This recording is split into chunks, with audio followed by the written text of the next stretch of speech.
Bismillahirrahmanirrahim. Assalamualaikum warahmatullahi wabarakatuh. Innal hamdalillah nahmaduhu wa nasta'inuhu wa nastaghfiruh wa na'udzu billahi min shururi anfusina wa min sayyiati a'malina. May yahdihillahu fala mudilla lahu wa may yudlil fala hadiya lahu. Asyhadu an la ilaha illallah wahdahu la syarika lah wa asyhadu anna Muhammadan abduhu wa rasuluh. Ya ayyuhalladzina amanu taqullaha haqqa tuqatih wa la tamutunna illa wa antum muslimun.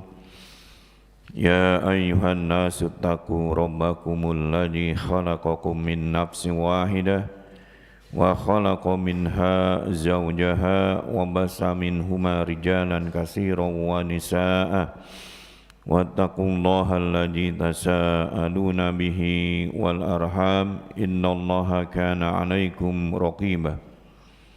Ya ayyuhalladzina amanu taqullaha wa qulu qawlan sadida yuslih lakum a'malakum wa yaghfir lakum junubakum wa may yuti'illaha wa rasulahu faqad faza fawzan 'azima. Amma ba'du, fa inna asdaqal hadisi kitabullah wa khairal hadi hadi Muhammadin sallallahu alaihi wasallam wa syarrul umuri muhdatsatuha wa kullu muhdatsatin bid'ah wa kullu bid'atin dhalalah wa kullu dhalalatin finnar. Ma'asyiral muslimin rahimakumullah, jamaah salat subuh yang semoga kita semua diberkahi Allah Subhanahu wa taala, dicintainya, diridhoinya, diampunkannya segala dosa dan kesalahan kita, diterimanya iman dan Islam kita, seluruh amal ibadah kita, dan juga semoga dimudahkan seluruh urusan kita, baik urusan di dunia ini apalagi urusan di akhirat kelak. Kemudian juga kita mohon kepada Allah Subhanahu wa taala kesehatan, kekuatan lahir dan batin agar terus bisa beribadah kepada Allah Subhanahu wa taala hatta ya'tiyakal yakin, sampai ajal menjemput kita. Kemudian juga kita mohon kepada Allah Subhanahu wa taala apabila ada yang sakit di antara kita atau di antara anggota keluarga kita ataupun saudara kita, semoga Allah Subhanahu wa taala menyembuhkannya dengan kesembuhan yang sempurna, mengampunkan segala dosa dan kesalahannya, memberikan ganjaran pahala yang besar, bahkan mengangkat derajatnya apabila yang sakit itu sabar, ikhlas, tetap istiqomah, tetap mentauhidkan Allah Subhanahu wa taala, tetap berhusnuzon terhadap Allah Subhanahu wa taala, tidak berbuat syirik pada Allah Subhanahu wa taala. Dan apabila dia berikhtiar, berusaha untuk mengobati sakitnya, tentu dengan jalan-jalan, dengan sebab-sebab yang dibenarkan di dalam agama yang mulia ini. Kemudian juga kita mohon kepada Allah Subhanahu wa taala kelembutan hati kita dan dijauhkan dari kerasnya hati, agar mudah menerima nasihat, agar mudah menerima kebenaran yang datang dari Allah Subhanahu wa taala atau dari nabinya yang mulia Muhammad sallallahu alaihi wasallam. Sehingga berbedalah hatinya orang-orang yang beriman dengan hatinya orang-orang kafir atau dengan orang-orang munafik. Allah Subhanahu wa taala berfirman, innal ladzina kafaru sawa'un 'alaihim a anzartahum am lam tunjirhum la yu'minun. Sungguhnya orang kafir itu sama saja atas mereka, dinasihati maupun tidak dinasihati, diperingati maupun tidak diperingati, mereka tidak beriman kepada Allah Subhanahu wa taala. Atau hati orang munafik, fi qulubihim marad, di dalam hati orang munafik itu ada penyakit. Fazadahumullahu marada, kemudian Allah tambah penyakit yang ada di dalam hati-hati orang munafik karena kemunafikannya. Karena kemunafikannya, seolah-olah dia membela Islam, seolah-olah dia membaguskan Islam, akan tetapi di hatinya membenci Islam. Ya, naudzubillah. Ya. Hatinya memusuhi Islam. Ya. Enggak suka dengan syariat Islam. Ya. Enggak suka dengan sunnah Rasulullah sallallahu alaihi wasallam. Fi qulubihim marad, dalam hati orang munafik itu ada penyakit. Ya. Kemudian juga kita mohon kepada Allah Subhanahu wa taala rizki yang halal, yang baik, yang diberkahi dan yang luas, yang banyak untuk kita gunakan di dalam ketaatan kepada Allah Subhanahu wa taala. Ya. Karena masalah rizki atau harta ini di yaumil qiyamah nanti ditanyakan tentang dua hal. Dari mana kita mendapatkannya dan untuk apa kita belanjakan. Ya. Jangan sampai kita sudah mendapatkannya dengan cara yang halal, dengan bekerja, berusaha, berdagang, misalnya menghabiskan waktu, tenaga, pikiran dan lain sebagainya, kita dapatkan dengan yang halal dan berkah rezeki itu. Jangan sampai kita gunakan, belanjakan pada hal-hal yang tidak halal, apalagi yang diharamkan Allah Subhanahu wa taala. Allah akan minta pertanggungjawabannya, ya. Kemudian juga kita mohon kepada Allah Subhanahu wa taala hidayah dan taufiknya serta kemampuan, kekuatan, kemudahan untuk bisa terus mempelajari agamanya, memahaminya, meyakininya serta mengamalkannya.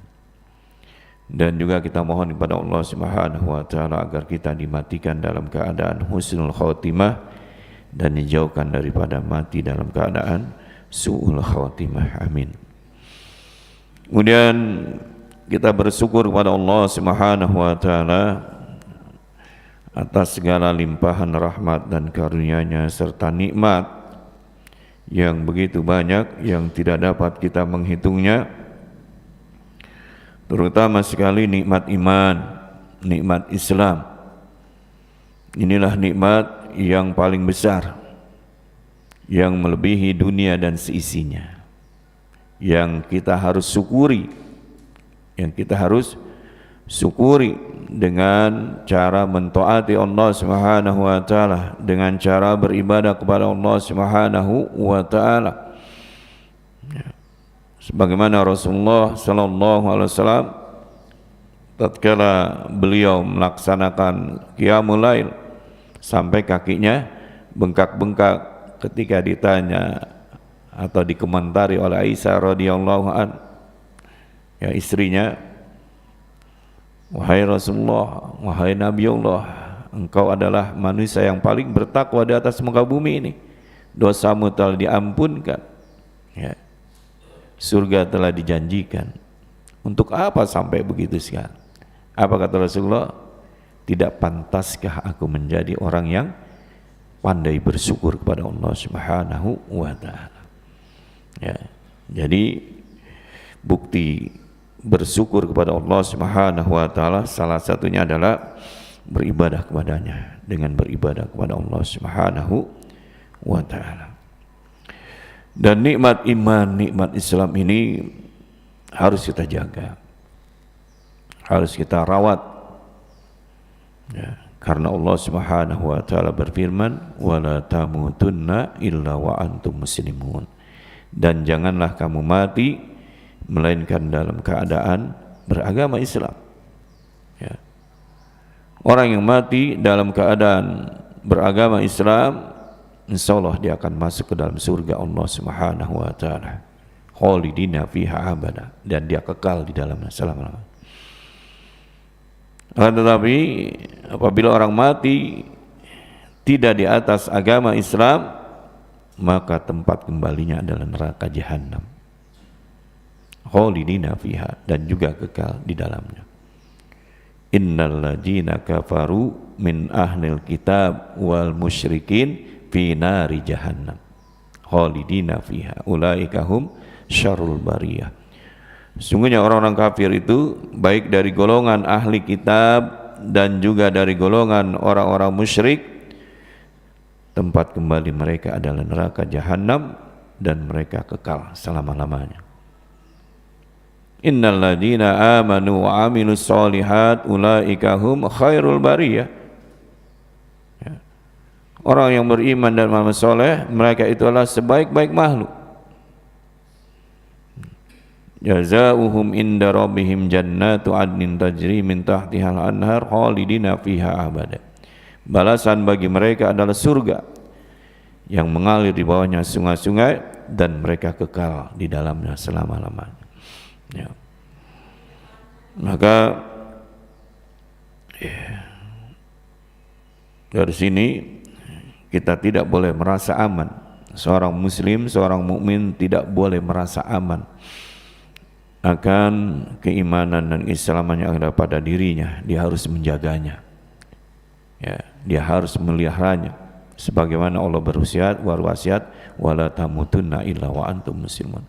Atau sebagaimana Rasulullah sallallahu alaihi wasallam selalu berdoa kepada Allah Subhanahu wa taala, setiap hari berdoa, ya muqallibal qulub tsabbit qalbi ala dinik, ya musarrifal qulub sarrif qalbi ala taatik. Wahai zat yang membulak-balikan hati, tetapkan hatiku di atas agamamu. Wahai zat yang membulak-balikan hati, tetapkan hatiku untuk selalu taat kepadamu. Sampai-sampai seorang sahabat Anas bin Malik radhiyallahu an berkata, ya Rasulullah, apakah engkau masih ragu akan keimanan kami, di mana kami hidup bersama kamu, berperang bersama kamu, berjihad bersama kamu? Qala na'am, kata Rasulullah, iya. Karena kenapa? Karena hati manusia berada di antara jari jemari Allah Subhanahu wa taala. Allah lah yang membulak-balikan hati. Kemana hati itu dibulak-balikan sesuai dengan kehendak Allah Subhanahu wa taala, maka mohonlah selalu kepada Allah agar hati ini tetap di atas agamanya, agar hati ini tetap selalu mentaati Allah Subhanahu wa taala. Ya.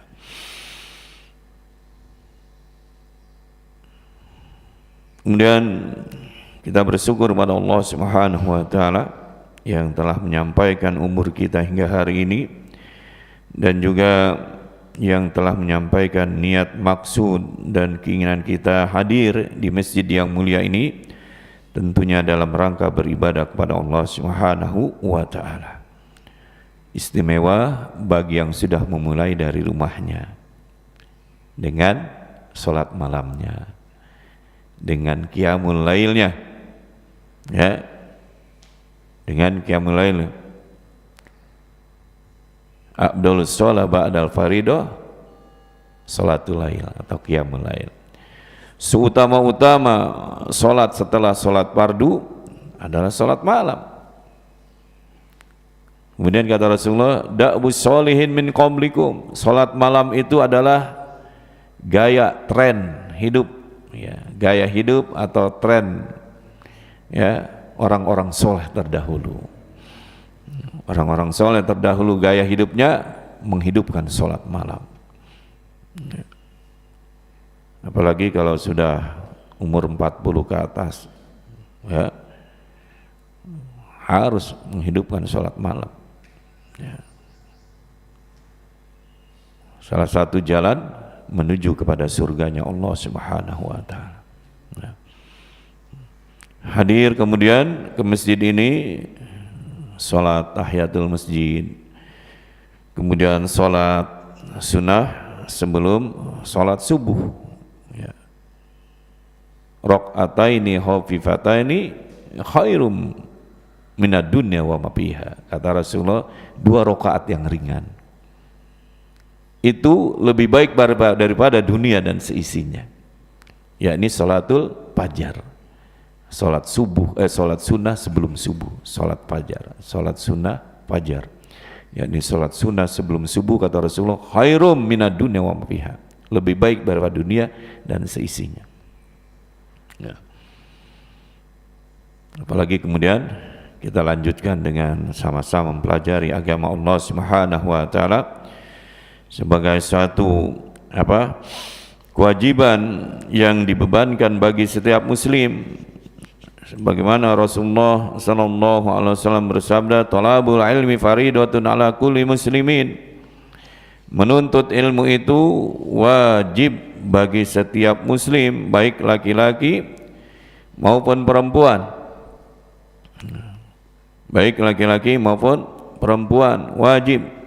Sepakat para ulama ahlus sunnah, yang dimaksud ilmu dalam hadis yang mulia ini adalah ilmu din, ilmu tentang agama Allah Subhanahu wa taala.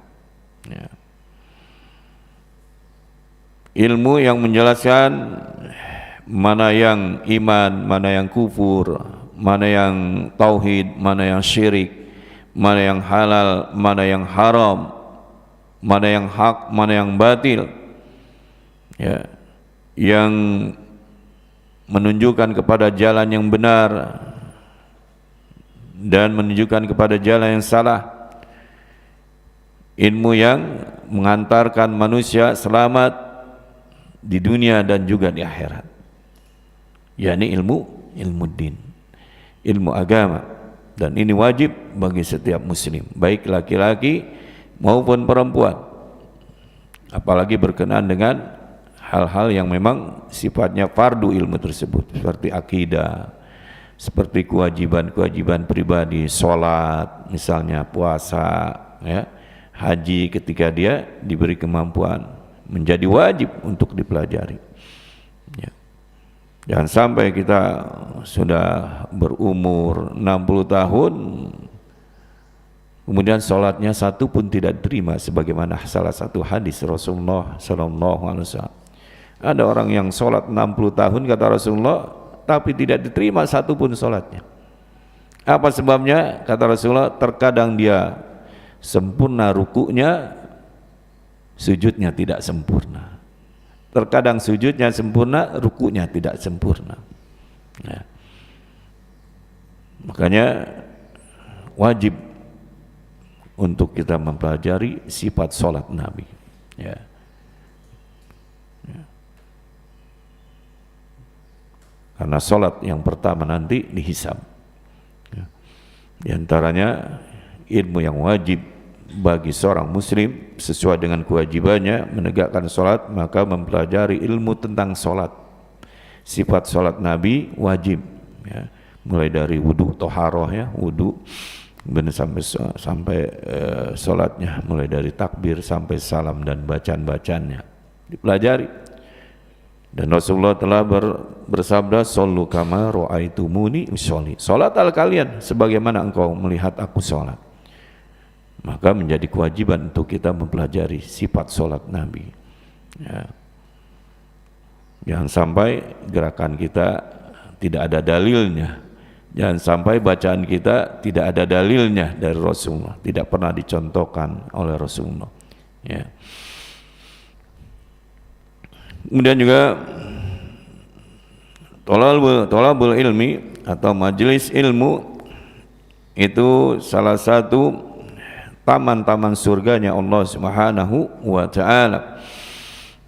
Sebagaimana hadis Rasulullah sallallahu alaihi wasallam, "Iza maratum biriyadil jannah farata'u." Qalu ya Rasulullah ma riyadul jannah? Qala hilikul zikr. Ya. Apabila kalian, ya,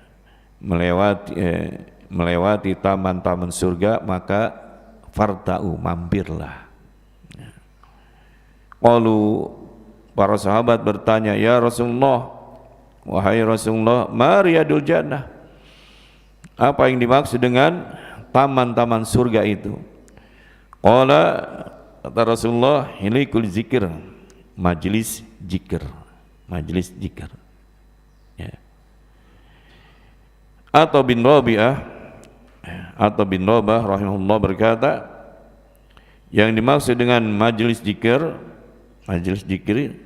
yakni majlis halal haram, majlis yang di sana disampaikan ya Al-Quran dan Sunnah yang menjelaskan tentang halal haram dan seterusnya, yakni majlis ilmu.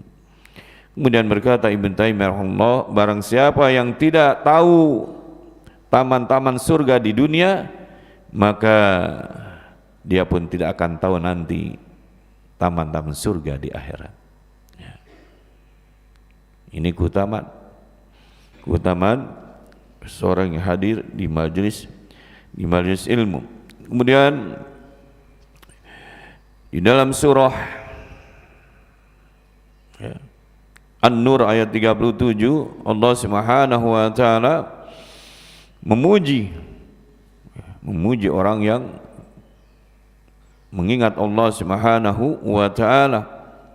Di antaranya adalah hadir dalam majelis ilmu, menyempatkan diri dalam majelis ilmu. Dalam surah An-Nur ayat 37, rijalun la tulhihim tijaratun wala bai'un an dzikrillah. Ya. Seorang yang tidak dilalaikan oleh tijarah, perdagangan mereka, wala bai'un, dan juga dengan jual beli mereka, an dzikrillah, dari mengingat Allah. Ya. Di antaranya adalah dia hadir dalam majelis ilmu dalam rangka mengingat Allah Subhanahu wa taala. Wa iqamis shalah, kemudian dia menegakkan salat, wa itaiz zakat, kemudian dia membayar zakat apabila hartanya telah mencukupi nisab dan haulnya. Ya khafuna yawman tataqallabu fihil qulub wal absar, karena dia takut pada hari di mana hati dan penglihatan ini bergetar. Ya. Kalau puji, sekalipun orang itu sibuk dengan dunianya, akan tetapi dia tetap mengingat Allah. Dia berupaya untuk hadir dalam majelis ilmu, dia tetap menegakkan sholat, dia tetap membayar zakat apabila hartanya telah mencapai nisab dan haulnya.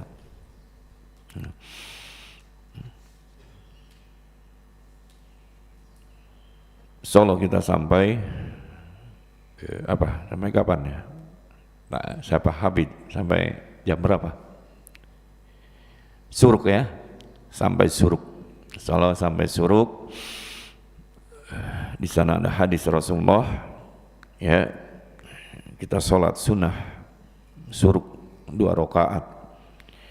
Ada ulama yang mengatakan sholat sunnah duha di awal waktu. Ya. Sholat sunnah duha di awal waktu, dan memang harus dikerjakan mulai dari subuh. Dia sudah duduk di masjid, kemudian menunggu sampai waktu suruk, kemudian dia sholat 2 rakaat. Apa ganjarannya? Kata Rasulullah, bagaikan haji dan umroh, sempurna. Ya. Insyaallah kita sampai suruk, kemudian kita sholat sunnah 2 rakaat. Ganjarannya besar, bagaikan haji dan umroh, kata Rasulullah, sempurna. Apalagi kemudian kita mengeluarkan infak, sedekah, ya. Yang kata Rasulullah, setiap subuh, setiap pagi turun 2 malaikat. Malaikat yang satu mendoakan ganti yang lebih besar, pahala yang besar bagi orang yang berinfak. Adapun malaikat yang satu lagi mendoakan kerugian, kebinasaan bagi orang yang bakhil, ya, yang tidak mau berinfak, bersedekah atas rezeki yang Allah karuniakan padanya. Ya. Kalaupun sekarang misalnya nggak bawa duit, gitu, nggak bawa uang, niatkan. Ya, nanti saya akan berinfak. Ya. Makanya kalau datang ke masjid subuh itu, ya bawa uang, ya, infak ke masjid. Atau pulangnya ada orang yang perlu kita bantu, kita beri infak. Kita akan mendapatkan doa malaikat. Dan doa malaikat mustajab di sisi Allah Subhanahu wa taala. Ya. Doa malaikat sangat mustajab di sisi Allah Subhanahu wa taala. Karena malaikat tidak pernah bermaksiat kepada Allah. Nah, doanya sangat mustajab. Maka salah satu jalan untuk kita mendapatkan doa malaikat, berinfak setiap pagi. Berinfak setiap pagi. Ya. Ada besar, alhamdulillah, nggak ada yang besar, ya 2.000, 5.000, ya kita sudah berinfak. Nah, mudah-mudahan rangkaian ibadah kita hari ini, ya, menjadi catatan amal baik kita nanti di yaumul qiyamah, ya, menjadi pemberat timbangan kita nanti di yaumul qiyamah, ya. Jamaah yang berbahagia, ya, sesuai dengan apa yang ingin kita bahas, yakni tentang agama yang kita yakini, agama yang kita yakini, yakni agama Islam, ma'rifatul Islam. Setiap muslim harus mengetahui agamanya dengan dalil, ya, dengan dalil, ya, sehingga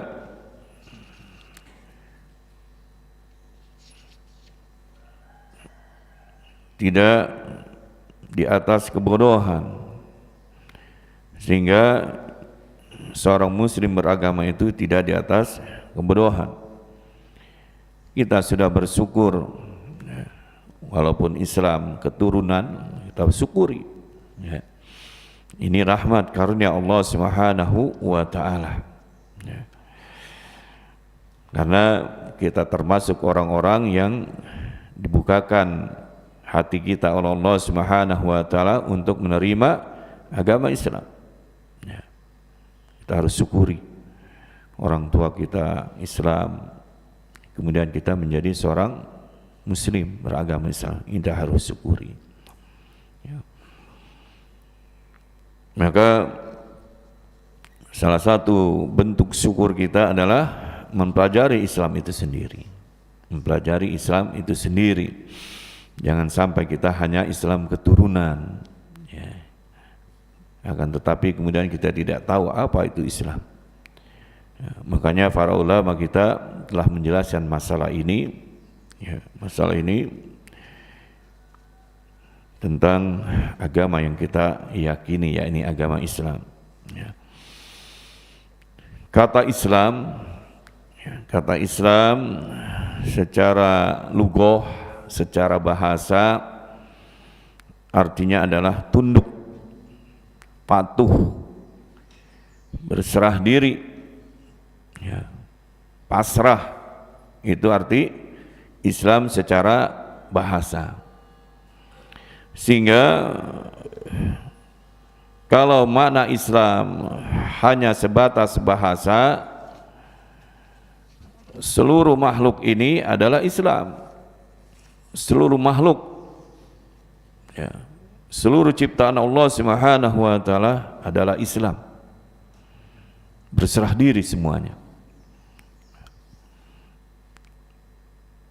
Langit, bumi beserta apa yang ada di dalamnya, ya, manusia yang kafir, yang muslim, yang mukmin, yang musyrik, semuanya Islam. Arti secara bahasa. Mana dalil? Dalilnya adalah surah Ali Imran ayat 83, di mana Allah Subhanahu wa taala berfirman, walahu aslam, dan kepada Allah Subhanahu wa taala berserah diri. Man fis samawati wal ardi, siapa saja yang berada di langit maupun di bumi, berserah diri kepada Allah Subhanahu wa taala. Tau'aw wa karha, baik dia suka maupun tidak suka. Baik tidak suka, dia suka maupun tidak suka. Wa ilaihi yurja'un, dan kepada Allah Subhanahu wa taala mereka akan dikembalikan. Jadi seluruh makhluk ciptaan Allah Subhanahu wa taala semuanya berserah diri kepada Allah Subhanahu wa taala, baik dia suka maupun tidak suka. Sehingga makna Islam secara bahasa ini tidak ada memberikan nilai di sisi Allah yang menyebabkan Allah cinta, Allah murka, dia dapat pahala atau dosa. Ya, nggak ada nilai di sana, karena memang seluruhnya adalah Islam, berserah diri kepada Allah Subhanahu wa taala, baik dia suka maupun tidak suka. Tidak ada keinginan kita hidup di dunia ini adalah atas kehendak Allah Subhanahu wa taala. Ya. Tidak ada, kita tidak diberikan dan juga kita tidak diberikan pilihan oleh Allah Subhanahu wa taala untuk hadir atau hidup di dunia ini. Ya. Kalau kita bisa milih, ya Allah, gitu. Ya. Lahirkan saya lewat istrinya presiden sehingga saya bisa menjadi anak presiden. Ya, nggak bisa, kita nggak dikasih pilihan. Ya. Berserah diri Islam kita. Ya. Kita bisa, ya Allah, kalau dikasih pilihan, ya Allah saya ingin hidup kaya terus, nggak mau miskin, nggak mau susah. Gitu. Nah, untuk hal ini tidak ada nilai sama sekali di sisi Allah Subhanahu wa taala, baik dia muslim maupun dia kafir. Walahu aslam, semuanya berserah diri. Ya, baik dia suka maupun dia tidak suka.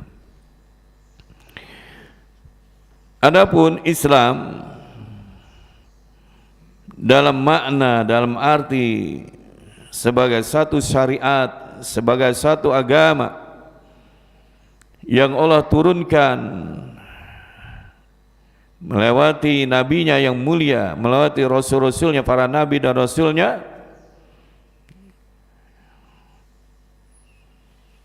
para ulama kita memberikan ta'rif, memberikan definisi banyak sekali tentunya. Di antaranya adalah yang lebih tepat, yakni Syekh Muhammad At-Tamimi memberikan ta'rif yang dimaksud Islam dalam makna syariat, dalam makna agama, yakni al-istislamu lillahi bitauhid. Islam itu adalah berserah diri kepada Allah Subhanahu wa taala dengan cara mentauhidkannya. Dengan cara mentauhidkan Allah Subhanahu wa taala, menjadikan Allah Subhanahu wa taala sebagai satu-satunya zat yang diibadahi, yang ditaati, yang dipatuhi, yang diagungkan, yang dibesarkan, dan seterusnya. Karena kenapa? Karena memang Allah yang berhak untuk diibadahi. Hal ini Allah tunjukkan dalam surah Al-Fatihah. Mulai dari ayat pertama, Alhamdulillahi Rabbil Alamin. Karena kenapa Allah berhak untuk diibadahi? Karena Allah Rabbul Alamin, pencipta, penguasa, pemilik, pengatur, pemelihara alam semesta ini, yang menghidupkan dan mematikan makhluknya, yang memberikan rezeki kepada seluruh makhluknya, Allah Subhanahu wa taala. Alhamdulillahi Rabbil Alamin, segala puji bagi Allah Rabbul Alamin. Ar-Rahmanir Rahim, Maha Pengasih lagi Maha Penyayang, Maliki Yaumiddin, yang menjadi raja di hari pembalasan. Maka sudah sepantasnya sudah selayaknya, sudah sepatutnya, hanya Allah yang berhak untuk diibadahi. Iyyaka na'budu wa iyyaka nasta'in. Hanya kepadamu ya Allah kami beribadah, dan hanya kepadamu ya Allah kami mohon pertolongan. Ya. Tuhan yang lain enggak berhak. Ya. Atau selain Allah yang dianggap sebagai Tuhan sama sekali tidak berhak untuk diibadahi. Walaupun mereka menganggap itu adalah Tuhan, ini adalah Tuhan, Tuhan-Tuhan yang mereka jadikan itu sama sekali tidak berhak untuk diibadahi. Karena Tuhan-Tuhan yang dijadikan oleh mereka itu bukan Rabbul Alamin, bukan Malik Yaumiddin, bukan Ar-Rahmanir Rahim, dan seterusnya. Yang berhak untuk ibadahi dengan benar hanya Allah Subhanahu wa ta'ala. Al-Islam al-istislamu lillahi bitauhid. Islam itu adalah berserah diri kepada Allah Subhanahu wa taala dengan cara mentauhidkannya. Kemudian wal inqiyadu lahu bitta'ah. Dan bukti dari penyerahan diri serta mentauhidkan Allah Subhanahu wa taala, wal inqiyadu lahu bitta'ah, kita harus siap untuk melaksanakan segala perintah Allah Subhanahu wa taala dan menjauhkan larangan Allah Subhanahu wa taala bitta'ah, dengan taat. Dengan taat, enggak pakai ngedumel, enggak pakai berat, wala haraj, enggak boleh ada keberatan di dalam hati kita. Kalau kita sudah jadikan, kalau kita sudah mempasrahkan diri kita, berserah diri kita kepada Allah Subhanahu wa taala, dan kemudian kita jadikan Allah sebagai satu-satunya zat yang diibadahi, maka seluruh perintah Allah dan larangan Allah wajib untuk kita taati, wala haraj, dan tidak boleh ada keberatan. Dan tidak boleh ada keberatan di sana.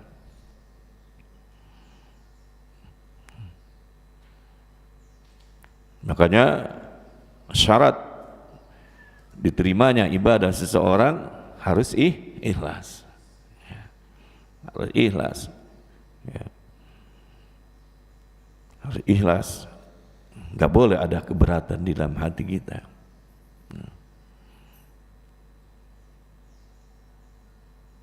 Subuh harus bangun sholat, ya bismillah kita lakukan. Keluarkan zakat apabila telah mencukupi nisab dan haulnya, kita keluarkan. Ya. Makanya dalam salah satu surat, dalam salah surah, Allah Subhanahu wa taala berfirman, innal ladzina amanu innamal mu'minun alladzina amanu billahi wa rasulih. Sungguhnya orang beriman itu adalah orang yang beriman kepada Allah Subhanahu wa taala dan juga kepada Rasulnya. Summa lam yartabu, kemudian tidak ada keraguan sedikit pun. Wajahadu bi amwalihim wa anfusihim fi sabilillah ulaika humus shadiqun. Kemudian dia berjuang, berjihad di jalan Allah Subhanahu wa taala baik dengan harta dan jiwanya. Kemudian Allah katakan ulaika humus shadiqun. Mereka itulah orang yang benar imannya. Ya. Setelah Allah jelaskan orang beriman itu tidak ada keraguan sedikit pun keimanannya terhadap Allah dan Rasulnya, kemudian puncak dari ibadah yakni berjihad di jalan Allah yang mengeluarkan harta dan jiwanya, dia akan siap untuk menyambutnya, yang menunjukkan jangankan sholat, orang yang benar imannya, jangankan sholat, jangankan puasa, jangankan haji, jangankan sedekah, ya, sekalipun harus berjihad di jalan Allah Subhanahu wa taala, dia akan menyambutnya, ya, dia akan memenuhinya, enggak ada keberatan sedikit pun di dalam dirinya. Kemudian Allah puji orang yang demikian ini, ulaika humus shadiqun. Mereka itulah orang yang benar keimanannya. Ya. Al-islamu lillahi bitauhid wal inqiyadu lahu bitta'a wal bara'atu minasyirki wa ahlihi. Ya. Setelah dia berserah diri kepada Allah, kemudian mentauhidkan Allah, kemudian melaksanakan ketaatan kepada Allah Subhanahu wa taala, maka dia harus menjaga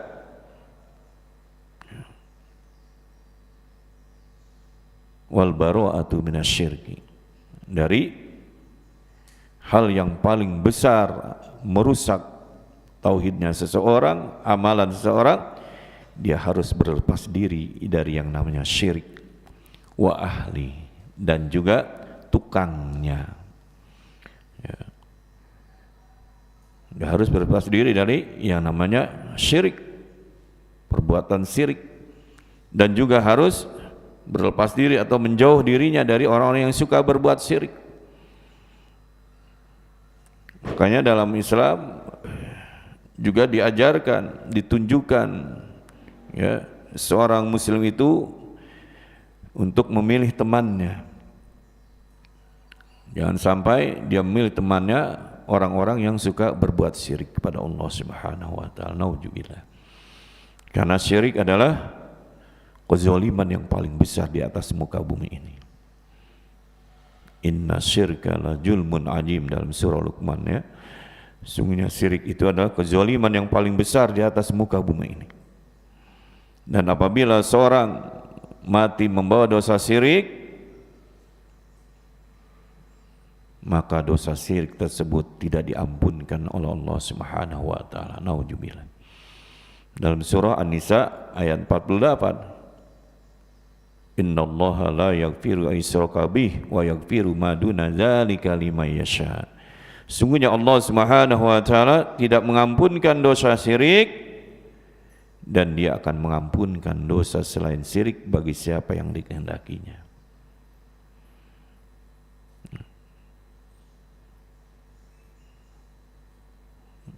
Dosa syirik, dosa yang paling besar yang harus dijauhkan.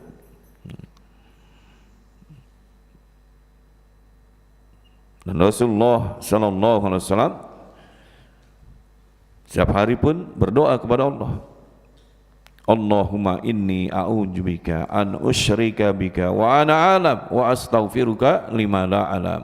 Ya Allah, aku berlindung diri kepadamu dari syirik, dan aku mohon ampun kepadamu ya Allah dari dosa syirik yang aku tidak ketahui. Kata para ulama, dari doa ini tercakup dua sekaligus, yakni doa baik syirik besar maupun syirik kecil. Ya Allah, aku berlindung diri kepadamu dari dosa syirik yang aku ketahui, dosa syirik besar, wa astaghfirullah wa ana alam, dan aku mohon ampun kepadamu ya Allah dari perbuatan dosa syirik yang aku tidak ketahui, yakni syirik kecil. Ya. Rasulullah tetap berdoa kepada Allah agar dilindungi dirinya dari syirik. Ya. Syirik besar menyebabkan seorang kekal selamanya di dalam neraka. Ya. Misalnya datang ke dukun, paranormal, orang pinter, dan yang sejenisnya ini, ya, ini masuk ke dalam perbuatan syirik besar. Karena Rasulullah SAW bersabda, man ata ila arafan, man ata ila kahinan aw arafan fasaddaqahu bima yaqul faqad kafara bima unzila ala Muhammad.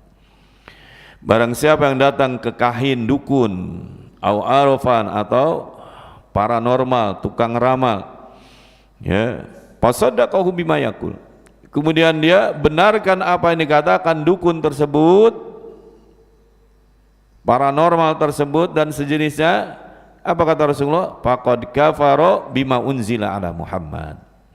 Maka sungguh dia telah kafir terhadap apa yang Allah turunkan kepada nabinya yang mulia Muhammad sallallahu alaihi wasallam. Ya. Dalam hadis yang lain, man ata ila kahina arafan fasuila anisai lam tuqbal salatan arba'ina yauman. Ya. Barang siapa yang datang ke dukun, paranormal, orang pir dan sejenisnya, dia bertanya tentang sesuatu, maka sholatnya tidak diterima selama 40 hari. Nauzubillah. Ya, kata saya sallallahu alaihi wasallam ini, orang ini ingin mengetahui apa yang dikerjakan dukun tersebut. Ya. Dia datang ke dukun pengen tahu apa sih yang dikerjakan oleh dukun. Maka hadis yang mulia ini kata sallallahu alaihi wasallam, orang tersebut sholatnya tidak diterima 40 hari. Nauzubillah. Ya.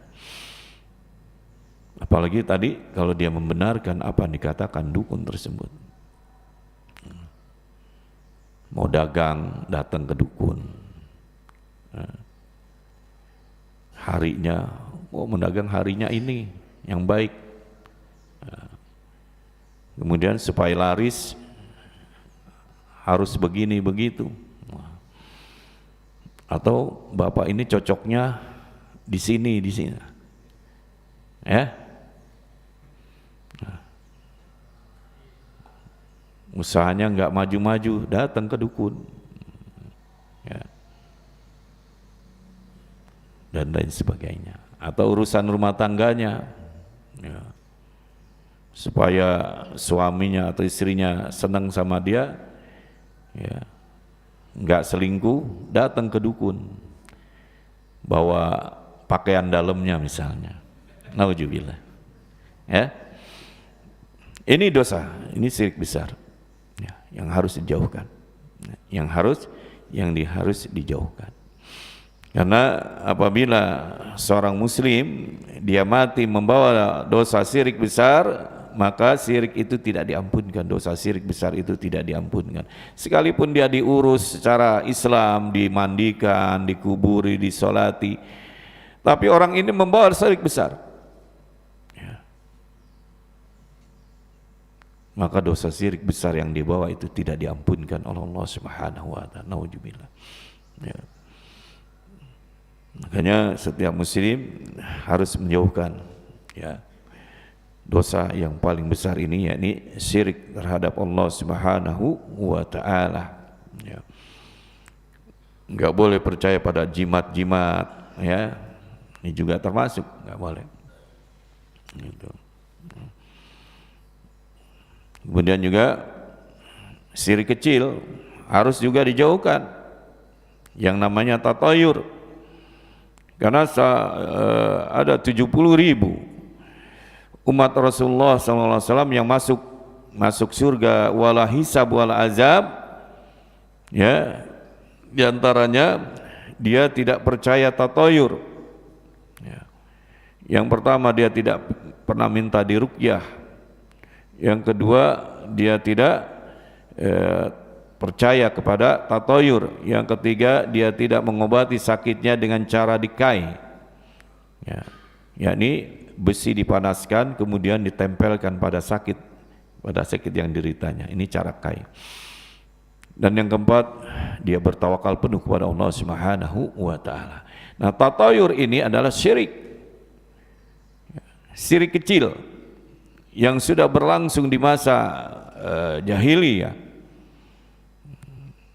Tiaroh diambil dari kata tiaroh, yakni burung, di mana orang-orang musyrikin Quraisy apabila ingin berdagang atau melakukan satu hajat, dia lepas burung. Kalau burung itu terbangnya lurus ke depan atau ke kanan, ini menunjukkan kebaikan. Maka dia laksanakanlah, dia pergi berdagang ke Yaman, ke Persia misalnya. Tapi kalau dia lepas burung itu terbangnya ke kiri atau ke belakang, wah, ini menunjukkan keburukan, dia tidak jadi pergi melaksanakan hajatnya. Nah, ini syirik, ya. Enggak boleh seorang muslim itu menyandarkan kepada sesuatu yang tidak pernah ada dalil di sana, petunjuk di sana dari Allah Subhanahu wa taala atau dari nabinya yang mulia Muhammad sallallahu alaihi wasallam. Atau misalnya ya di tengah-tengah kita lah kaum muslimin, ada kupu-kupu nih di rumah kita nih, wah ada tamu nih ya, ada tamu, kuping panas nih, ada yang ngomongin kali ya, ya, kemudian tangan gatel menerima duit ini ya. Ini namanya tatoyur ya, tatoyur meyakini fenomena alam yang ada di sekitarnya atau yang ada pada dirinya menunjukkan kebaikan atau keburukan ya. Mau pulang kampung, kucing lewat di depannya nggak jadi, wah nanti bahaya nih ya. Ini memang tatoyur ya. Seorang muslim, seorang mukmin, dia tidak boleh meyakini sesuatu ya yang gaib, yang belum terjadi, kecuali ada dalil yang menunjukkan. Misalnya kita percaya akan datangnya hari kiamat, hancur alam semesta ini, kita meyakini, kita meyakini karena ada dalil dari Allah Subhanahu wa taala dan Rasulnya yang mulia Muhammad sallallahu alaihi wasallam. Kita meyakini adanya alam kubur, fitnah kubur karena ada dalil. Kita meyakini nanti Nabi Isa alaihi salam turun membunuh Dajjal karena ada dalil dari Al-Quran dan Sunnah Rasulullah SAW ya. Enggak boleh kita meyakini sesuatu yang tidak ada dalilnya, masalah-masalah yang gaib. Kucing lewat di depan kita, kucing kita akan terjadi bahaya, dari mana dalilnya? Ada kupu-kupu di rumah kita, oh ada tamu, dari mana dalilnya? Enggak taunya dari pagi sampai sore enggak ada tamu tuh. Walaupun ada kupunya, kupu-kupunya tetap ada di situ. Dan seterusnya dan seterusnya. Ya. Walaupun ini kata para ulama masuk ke dalam syirik kecil, tapi dosa syirik itu tidak diampunkan. Hanya saja dia tidak kekal di dalam neraka. Sampai waktu yang Allah tetapkan, dia akan diangkat dari neraka. Walaupun kecil, namanya syirik kecil, tapi termasuk dosa besar yang tidak diampunkan.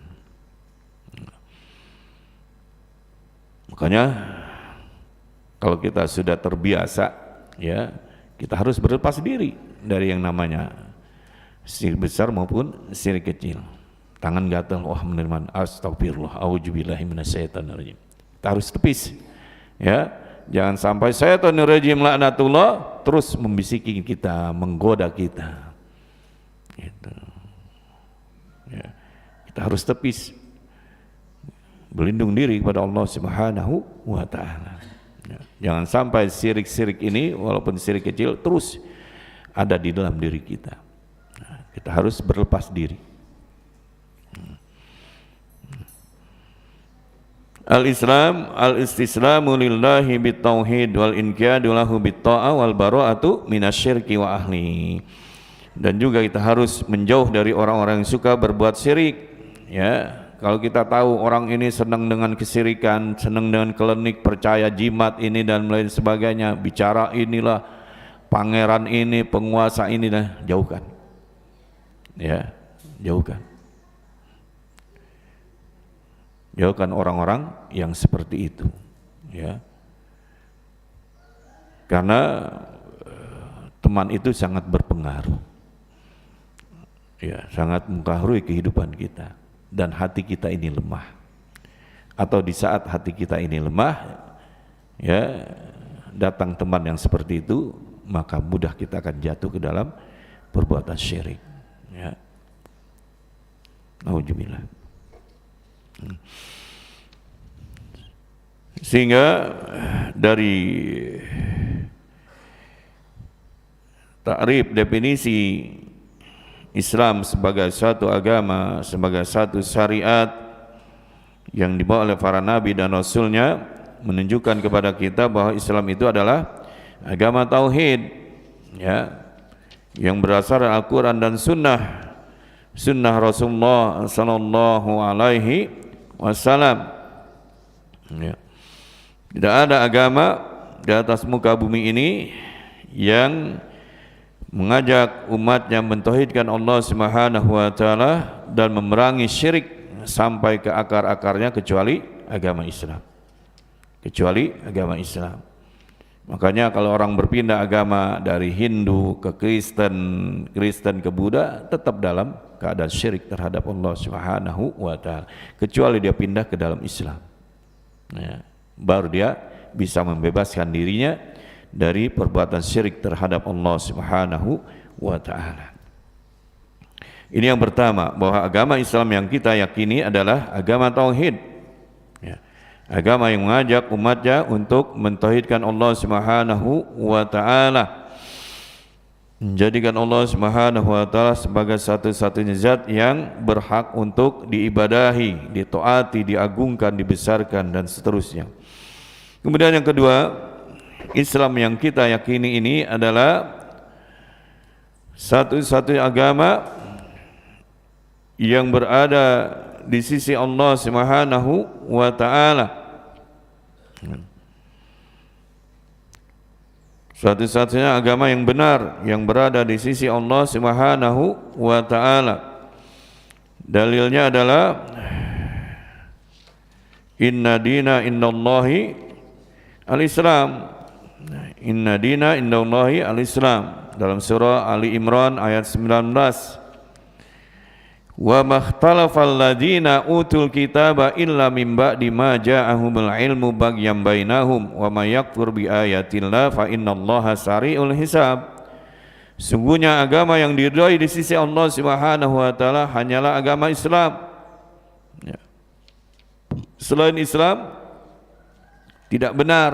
Selain Islam tidak diridai, selain Islam tertolak di sisi Allah Subhanahu wa taala.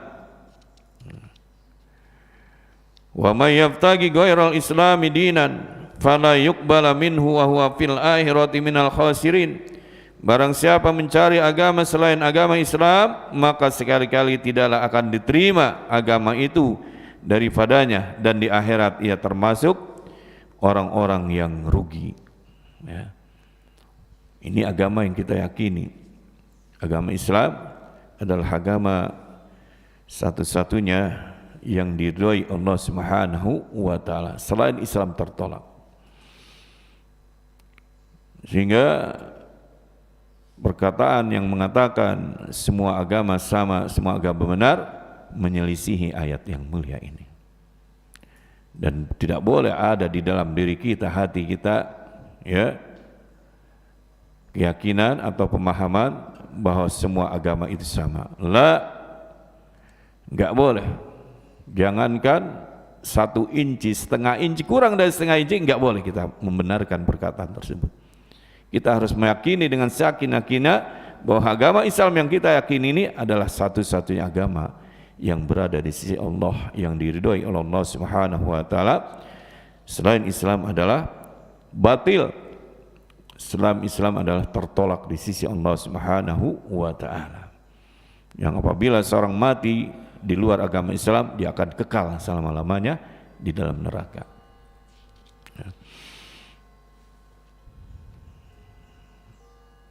Kemudian yang ketiga, agama Islam yang kita yakini ini adalah agama yang sempurna. Agama yang sempurna. Bagaimana Allah Subhanahu wa taala berfirman, "Al-yauma akmaltu lakum dinakum wa atmamtu alaikum nikmati wa raditu lakumul Islam madina." Pada hari ini telah aku sempurnakan untukmu agamamu, dan telah aku cukupkan kepadamu nikmatku, dan telah aku ridho Islam itu jadi agama bagimu. Al-Hafidz Ibnu Katsir rahimahullah menjelaskan tentang ayat yang mulia ini katanya merupakan nikmat Allah Subhanahu wa taala yang terbesar yang diberikan kepada umat ini, ya, di mana Allah Subhanahu wa taala telah menyempurnakan agama sehingga mereka tidak memerlukan agama lain dan tidak pula memerlukan nabi lain selain nabi yang Allah utus kepada mereka, yakni Nabi Muhammad sallallahu alaihi wasallam, ya. Kata Imam Ibnu Katsir dalam kitab tafsirnya tentang ayat al-yauma akmaltu lakum, ini adalah nikmat Allah yang besar kepada umat ini, kepada umat Islam, ya, di mana Allah telah menyempurnakan agama yang mulia ini sehingga Islam tidak butuh lagi agama lain, tata aturan lain, ya, syariat lain. Bahkan Islam tidak butuh lagi nabi lain setelah Allah mengutus dan menutup nabi dan rasulnya dengan Nabi Muhammad sallallahu alaihi wasallam.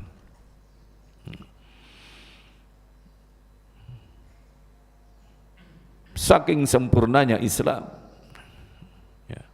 Jangankan masalah-masalah yang direncanakan, masalah-masalah yang besar, masalah yang tidak direncanakan tetap diatur oleh Islam. Apa contohnya, Pak? Bersin. Kalau orang Betawi bilang, saya orang Betawi, Pak, bangkis. Iya. Apa kalau kita bersin, apa disuruhnya kita? Mengucapkan apa? Alhamdulillah. Acim, alhamdulillah. Gitu. Padahal bersin bukan sesuatu perbuatan yang kita rencanakan. Saya jam 9 besok mau bersin. Atau ntar jam 12 saya mau bersin. Datang seketika, ya. Apabila seorang bersin, kata Rasulullah, dia harus mengucapkan alhamdulillah. Kemudian yang mendengar harus mendoakan yarhamukallah atau yarhamukumullah. Kemudian yang bersin mendoakan lagi, ya, yahdikumullah wa yuslih balakum. Dengan sebab bersin timbul interaksi doa bidoa, saling mendoakan. Allahu Akbar, ya. Ini agama Islam saking sempurnanya, nggak ada agama selain Islam yang mengatur atau membimbing orang yang bersin, ya. Setelah diteliti oleh, ya, orang yang mengerti kenapa harus mengucapkan alhamdulillah, katanya kalau kita bersin itu keluar virus, penyakit, ya. Makanya diperintahkan untuk bersyukur kepada Allah, alhamdulillah, ya. Makanya juga kemarin COVID itu kalau bersin katanya, ya memang ada penyakit keluar, ya. Tapi dalam Islam disuruh, diperintahkan kita mengucapkan alhamdulillah, Allahu Akbar. Islam agama yang sempurna. Apalagi urusan berumah tangga, apalagi urusan bermasyarakat, apalagi urusan bernegara, semua diatur oleh Islam dan telah dicontohkan, ya. Tinggal ada blueprintnya, ya. Ada blueprintnya di mana Rasulullah menjadi seorang pemimpin, ya, kepala keluarga sampai seorang pemimpin.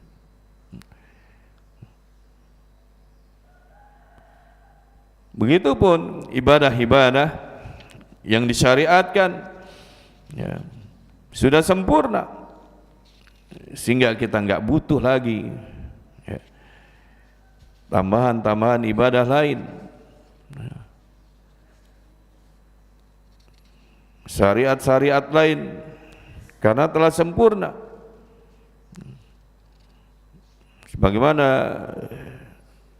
Abdullah bin Mas'ud radhiyallahu an, beliau radhiyallahu an berkata bahwa mencukupkan diri di atas Islam, di atas sunnah Rasulullah SAW itu jauh lebih baik daripada kalian melakukan amalan-amalan yang tidak disyariatkan di dalam agama yang ini, sekalipun kelihatannya baik.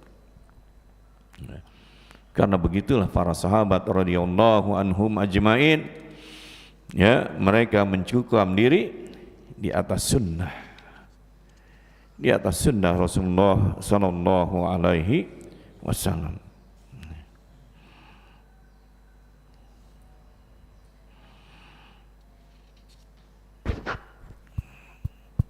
Adapun hadis Rasulullah sallallahu alaihi wasallam, adapun hadis Rasulullah sallallahu alaihi wasallam, yakni hadis dari sahabat yang mulia Abu Dzar radhiyallahu an, ia berkata, an Abi Dzar radhiyallahu an qala tarakna Rasulullah sallallahu alaihi wasallam wa ma ta'irun yuqallibu janahaihi fil hawa'i illa wa huwa yadhkuruna minhu ilman.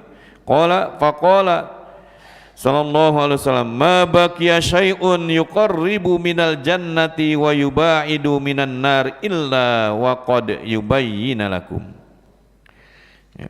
Dari sahabat Abu Dzar radhiyallahu anhu, ia berkata, Rasulullah sallallahu alaihi wasallam telah pergi meninggalkan kami atau telah wafat, dan tidaklah seekor burung yang terbang membolak-balikan sayapnya, ya, kedua sayapnya di udara, melainkan beliau sallallahu alaihi wasallam telah menerangkan ilmunya kepada kami. Ya. Kemudian Abu Dzar berkata, Rasulullah sallallahu alaihi wasallam telah bersabda, tidaklah tertinggal sesuatu pun yang mendekatkan ke surga dan menjauhkan dari neraka, melainkan telah dijelaskan semuanya kepada kalian. Nah, jadi nggak ada satu pun yang disembunyikan oleh Rasulullah sallallahu alaihi wasallam terhadap agama yang sempurna yang beliau terima. Tidak ada satu pun jalan yang menyebabkan seorang masuk ke dalam surganya Allah Subhanahu wa taala, melainkan beliau telah jelaskan dan perintahkan. Begitupun sebaliknya, tidak ada satu pun jalan yang menyebabkan seorang binasa, ya, masuk ke dalam nerakanya Allah Subhanahu wa taala, melainkan beliau telah jelaskan dan beliau telah larang. Enggak ada yang disembunyikan oleh Rasulullah sallallahu alaihi wasallam. Agama yang sempurna ini, ya, agama yang sempurna ini. Kemudian selanjutnya adalah bahwa agama Islam yang kita yakini ini adalah agama yang sesuai dengan fitrah, agama yang sesuai dengan fitrah manusia. Allah Subhanahu wa taala berfirman, fa'aqim wajhaka lid-dini hanifah fitratallahi allati fataran nasa 'alaiha la tabdila li khalqillah zalika dinul qayyim walakinna aksaran nasi la ya'lamun.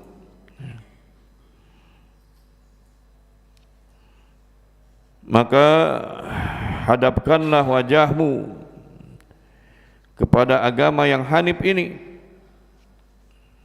yang Allah ciptakan sesuai dengan fitrah manusia.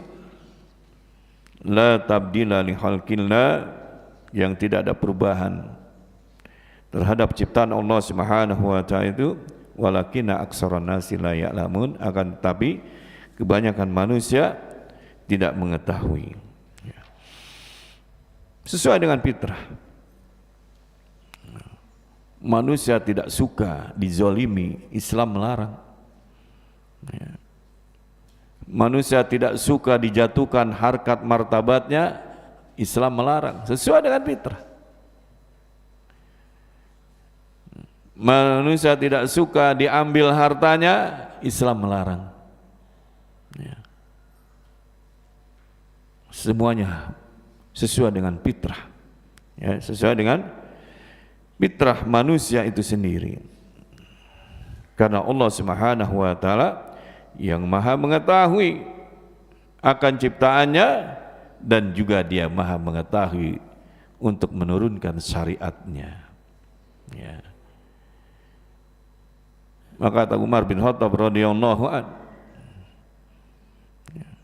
kami telah dimuliakan dengan Islam. Dulu kami jahiliyah, kemudian datang Islam, kami dimuliakan oleh Islam. Maka barang siapa yang mencari kemuliaan di luar Islam, maka dia akan binasa, dia akan tersesat. Dulu kami jahiliyah, kemudian datang Islam, Islam memuliakan kami. Islam memuliakan kami. Maka barang siapa mencari kemuliaan di luar Islam, maka dia akan tersesat dari jalan Allah Subhanahu wa ta'ala. Kemudian juga Islam yang kita yakini ini adalah agama yang mudah.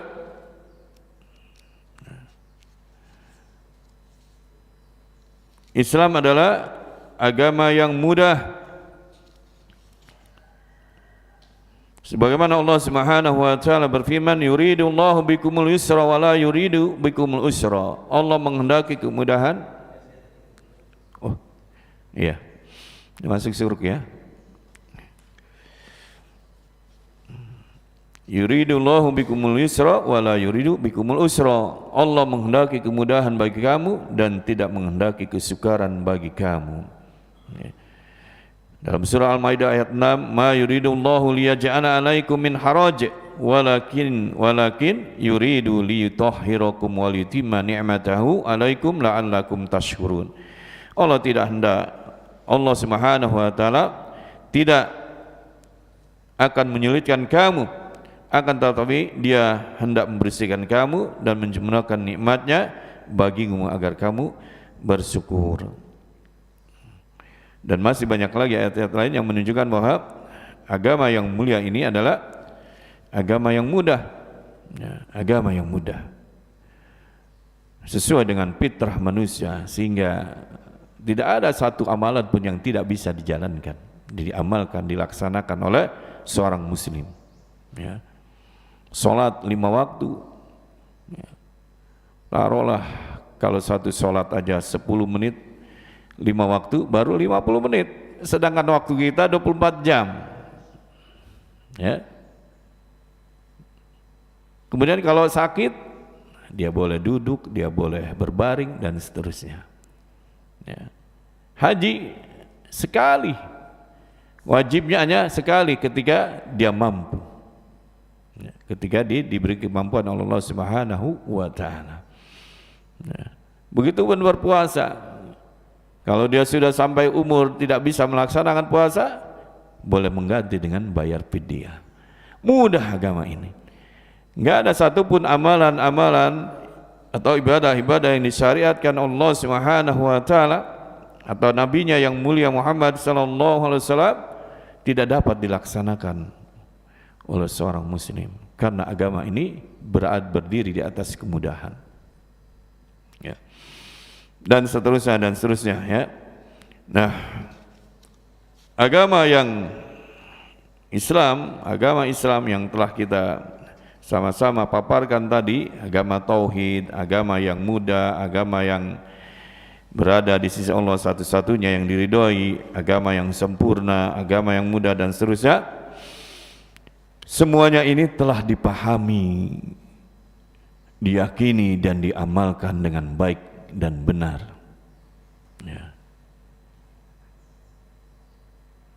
Maka kita pun harus memahami, meyakini serta mengamalkan agama ini harus juga dengan baik dan benar. Siapa orang-orang yang telah memahami, meyakini serta mengamalkan agama ini dengan baik dan benar, kemudian Allah ridho kepada mereka dan mereka pun ridho kepada Allah Subhanahu wa taala, bahkan telah Allah Subhanahu wa taala telah janjikan atas mereka surga. Yang terdepan adalah para sahabat radhiyallahu anhum ajma'in. Kemudian tabi'in, kemudian tabi'ut tabi'in, wa man tabi'ahum bi ihsanin ila yaumiddin. Dalilnya adalah surah At-Taubah ayat 100. Allah Subhanahu wa taala berfirman, as-sabiquna awwalun minal muhajirin wal ansar wa yattabi'uhum bi ihsan radhiyallahu anhum wa radu'at. orang-orang yang pertama kali masuk ke dalam agama Islam, baik dari golongan muhajirin dan juga golongan ansor, Allah ridho kepada mereka dan mereka pun ridho kepada Allah Subhanahu wa ta'ala, ya. Dan juga kepada orang yang mengikuti mereka dengan baik. Wa adalahum jannata, ya, dan mereka telah dijanjikan surga. Maka kata para ulama, tidaklah Allah Subhanahu wa ta'ala ridho kepada mereka kecuali mereka benar di dalam memahami agama yang mulia ini, baik dalam akidahnya, ibadahnya, akhlaknya maupun muamalahnya. Khairun kulluh, seluruhnya baik, seluruhnya baik, ya. Para sahabat seluruhnya baik, akidahnya baik, ibadahnya baik, akhlaknya baik, muamalahnya baik, sehingga Allah ridho kepada mereka. Tidak separuh-separuh, tidak sebagian-bagian. Akidahnya baik, ibadahnya enggak baik, lah. Ibadahnya baik, akidahnya enggak baik, lah. Akan tetapi seluruhnya baik, akidahnya, ibadahnya, akhlaknya maupun muamalah dan seterusnya. Maka tidak ada alternatif lain. Maka ketika Imam Syafi'i rahimahullah ketika ditanya, wahai imam, dalam satu majelisnya, wahai imam, tunjukkan dalil yang mewajibkan kami mengikuti para sahabat radhiyallahu anhum ajma'in. Adanya pertanyaan ini, Imam Syafi'i menutup majelis ilmunya selama 3 hari. Setelah itu dibuka kembali oleh Imam Syafi'i. Dia bercerita, dia mencari dalil di dalam Al-Quran akan wajibnya mengikuti jalannya para sahabat di dalam beragama. Maka diantaranya adalah surah At-Taubah ayat 100 ini. Adapun hadis Rasulullah riwayat Imam Muslim, khairun nas qarni summal ladzina yalunahum summal ladzina yalunahum, sebaik-baik manusia ada yang hidup di masaku, kata Rasulullah, yakni para sahabat. Summal ladzina yalunahum, kemudian orang mengikuti para sahabat, yakni tabi'in. Dia belajar kepada para sahabat, dia tidak bertemu kepada Rasulullah, yakni tabi'in. Summal ladzina yalunahum, kemudian tabi'in, ya, generasi yang ketiga, dia bertemu kepada tabi'in, belajar kepada tabi'in, tapi dia tidak bertemu kepada para sahabat. Inilah 3 generasi yang disaksikan kebaikannya oleh Allah Subhanahu wa ta'ala dan nabinya yang mulia Muhammad sallallahu alaihi wasallam. Generasi sahabat, generasi tabi'in, dan generasi tabi'ut tabi'in. Imam yang 4 masuk ke dalam generasi ini, ya. Maka kita pun demikian, ya, kalau kita ingin masuk ke dalam golongan yang Allah ridhoi, yang Allah janjikan surga atas mereka, maka tidak ada pilihan lain bagi kita, wajib untuk mengikuti jalannya para sahabat radhiyallahu anhu ajmain, jalannya para tabi'in, dan juga jalannya para tabi'ut tabi'in, wa man tabi'ahum bi ihsanin ila yaumiddin, dan siapa saja yang mengikuti mereka dengan baik dan benar di dalam memahami, meyakini, dan mengamalkan agama yang mulia ini. Wallahu a'lam bishawab. Ya, apaan udah masuk waktu syuruk, ya. Kita cukupkan atau sebelum ditutup ada dibuka soal jawab atau langsung ditutup gimana? Hafid. Oh, ya. Oh, silakan. Iya.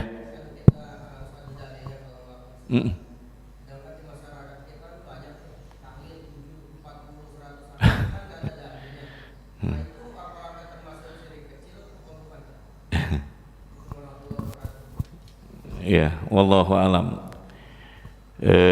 Harus dipelajari di sana, harus diketahui dulu apakah melaksanakan itu ada keyakinan yang mengarah kepada perbuatan syirik atau tidak.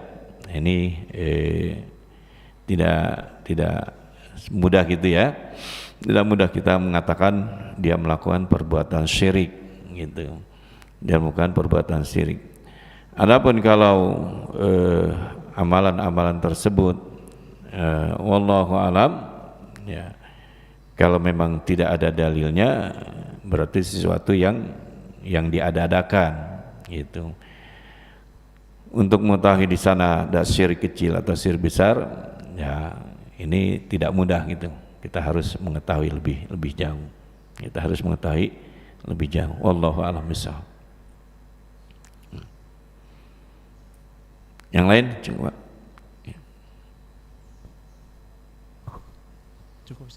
Cukup. Ya. Alhamdulillah kita cukupkan. Mudah-mudahan apa yang sama-sama kita bahas ya menambah iman, ilmu dan takwa kita kepada Allah Subhanahu wa taala. Yang benar tentunya datang dari Allah Subhanahu wa taala dan dari nabinya yang mulia Muhammad sallallahu alaihi wasallam. Yang salah dari ana sebagai manusia yang dhaif, dan mudah-mudahan kita semua diampunkan Allah Subhanahu wa taala. Kita akhiri dengan kafaratul majlis. Subhanakallahumma bihamdika asyhadu an la ilaha illa anta astaghfiruka wa atubu ilaik. Assalamualaikum warahmatullahi wabarakatuh.